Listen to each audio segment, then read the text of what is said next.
Assalamualaikum warahmatullahi wabarakatuh. Perkenalkan, nama saya Indiana Putri Wijaya Faza, NIM 1910201003. Di sini saya akan membuat video presentasi tentang program bayi tabung menurut pandangan agama dan sains. Baik, kita mulai presentasinya. Di sini ada program bayi tabung menurut pandangan agama dan sains. Nah, program bayi tabung itu dalam sebuah perkawinan, pasangan suami istri pasti ingin dikaruniai seorang anak.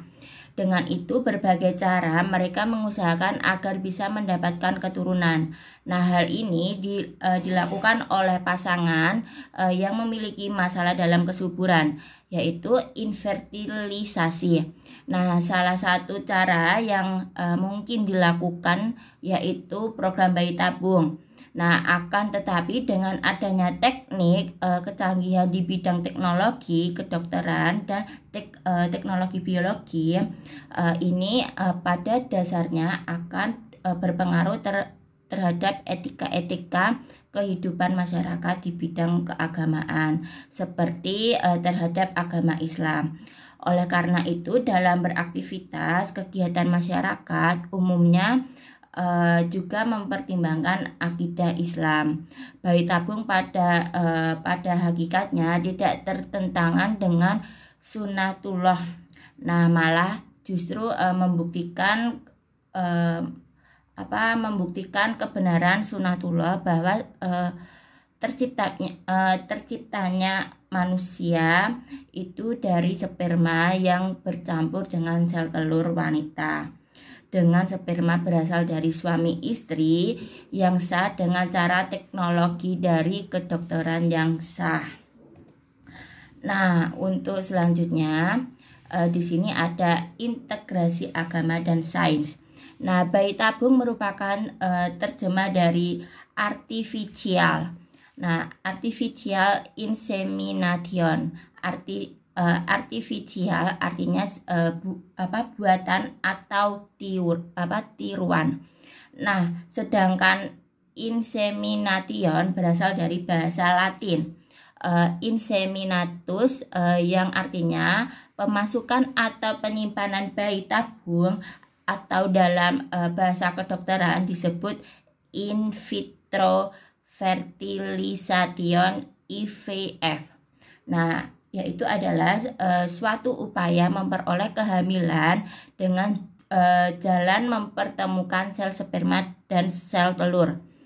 Nah, dalam satu wadah khusus tanpa melalui sakma atau seksual intercourse pada kondisi yang normal. Nah, pertemuan ini berlangsung di dalam saluran tuba. Nah, dalam proses bayi tabung atau IVF, sel telur yang sudah matang diambil dari indung telur, lalu dibuai dengan sperma ke dalam sebuah medium cairan. Nah, setelah berhasil, embrio kecil yang terjadi dimasukkan ke dalam rahim dengan harapan dapat berkembang dengan berhasil menjadi bayi. Nah, setelah itu ada jenis-jenis proses bayi tabung. Nah, di sini ada 4 jenis-jenis proses bayi tabung. Yang pertama ada pembuahan dipisahkan dari hubungan suami istri. Yang kedua ada wanita sewaan untuk mengandung anak. Yang ketiga ada sel telur atau sperma dalam seorang donor. Yang keempat ada bank sperma. Nah, lalu di sini ada prosedur dari teknik bayi tabung terdiri dari beberapa tahapan. Nah, di sini ada 5 tahapan. Yang pertama ada pengobatan merangsang atau stimulasi indung telur. Nah, yang kedua ada pengambilan sel telur. Yang ketiga ada pembuahan atau fertilisasi sel telur. Yang keempat ada pemindahan embrio.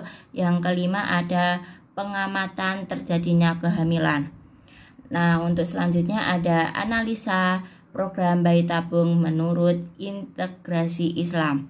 Nah, di sini ada kehamilan melalui bayi tabung boleh dilakukan asalkan benih sperma berasal dari suami sendiri.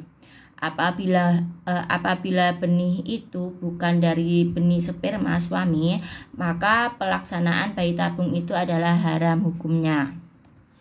Nah, untuk selanjutnya ada program bayi tabung haram dilakukan karena yang pertama ada bertentangan dengan sunatullah atau hukum alam.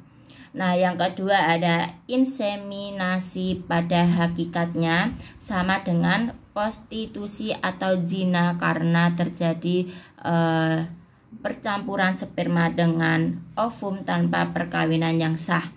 Yang ketiga ada kehadiran anak hasil inseminasi buatan bisa menjadi sumber konflik di dalam rumah tangga, terutama bayi tabung dengan donor merupakan anak yang sangat unik untuk bisa berbeda sekali bentuk dan sifat bayi, sifat-sifat fisik dan karakter atau mental si anak dengan bapak ibunya.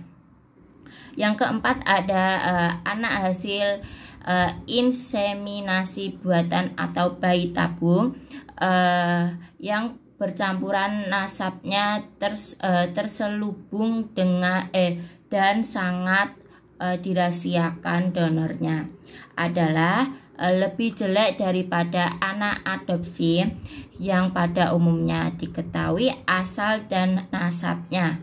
Yang kelima ada bayi tabung lahir tanpa proses kasih sayang dan kasih sayang yang alami, terutama bayi tabung lewat ibu titipan. Nah, yang harus menyerahkan bayinya pada pasangan suami istri yang punya benihnya sesuai dengan kontrak tidak terjalin. Nah, untuk selanjutnya di sini ada syarat bayi tabung menurut Islam. Yang pertama ada teknis pengambilan semen atau sperma dengan cara yang tidak bertentangan dengan syariat Islam. Yang kedua ada penempatan zygot sebaiknya dilakukan oleh seorang dokter wanita. Yang ketiga ada resipien adalah istri sendiri. Nah, yang keempat ada status anak bayi tabung PLTSI RRI, sperma dan ovum dari suami istri yang sah, resipien istri sendiri yang mempunyai ovum itu adalah anak sah dari suami istri yang bersangkutan. Baik, untuk selanjutnya di sini ada kesimpulan. Nah, kesimpulan ini menerapkan teknologi sains yang sangat bermanfaat bagi manusia adalah penemuan inseminasi buatan pada manusia atau proses bayi tabung. Bayi tabung atau dalam bahasa kedokteran disebut in vitro fertilization, IVF adalah suatu upaya memperoleh kehamilan dengan jalan mempertemukan sel sperma dan sel telur dalam suatu wadah khusus tanpa melalui sekma atau seksual intercourse. Nah, apabila benih itu bukan dari benih sperma suami, maka pelaksanaan bayi tabung itu adalah haram hukumnya. Nah, Islam sangat menjaga kesucian atau kehormatan kelamin dan kemurnian nasab. Nah, hasil inseminasi buatan atau bayi tabung yang bercampuran nasabnya terselubung dan sangat dirahasiakan donornya. Nah, lebih jelek daripada anak adopsi yang pada umumnya diketahui asal dan nasabnya. Nah, syarat bayi tabung menurut Islam yaitu mengambil semen dengan cara yang tidak bertentangan dengan syariat Islam. Dan pengambilan zygot dilakukan oleh dokter wanita. Nah, sekian presentasi saya. Terima kasih.